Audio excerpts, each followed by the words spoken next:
What is the craziest thing you have ever discovered about your partner while having dinner with their parents? For the very first time, I had been dating my boyfriend Ethan for 8 months when he finally invited me to his parents' estate for a formal Sunday roast.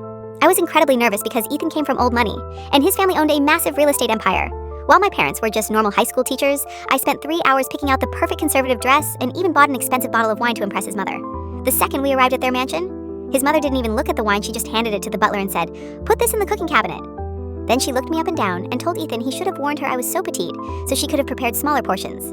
I felt an immediate knot in my stomach, but Ethan squeezed my hand and whispered, "She is just old school dinner was served in a dining room that felt more like a museum with silver cutlery and crystal glasses." His father sat at the end of the table talking about corporate stocks, while his mother spent the entire first course asking me highly intrusive questions about my family's net worth and my credit score.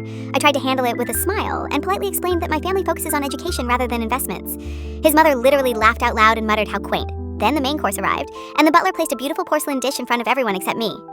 In front of me, he placed a plain silver cloche. When he lifted it up, there was absolutely nothing on the plate, but a small printed check for $10,000. The entire table went completely silent. My face burned with pure humiliation.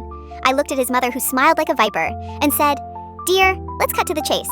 You are a lovely girl from a very ordinary background, but you do not belong in our circle. Take the check, leave tonight, and don't contact my son again." I couldn't breathe. My eyes filled with tears, and I looked over at Ethan expecting him to flip the table or stand up and defend me. But he didn't. He wouldn't even lock eyes with me. He just stared down at his meatloaf and mumbled, "Mom, please don't do this here." He was completely spineless. I realized in that split second that he had known about this plan all along before I could even open my mouth to curse them out. Ethan's father suddenly stood up so fast, his chair flew backward into the wall. He looked directly at his wife and shouted, "You have completely lost your mind." Everyone froze, including his mother, who blinked in absolute shock. His father turned to me and said, "Young lady, I am deeply embarrassed by my family's behavior." Then he looked back at his wife and Ethan and said, "This empire was built by my father, who started as a mechanic. My wife forgot where she came from, and my son is apparently a coward."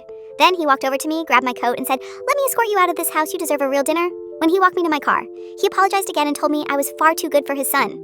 I broke up with Ethan via text before I even cleared the driveway and blocked his entire family.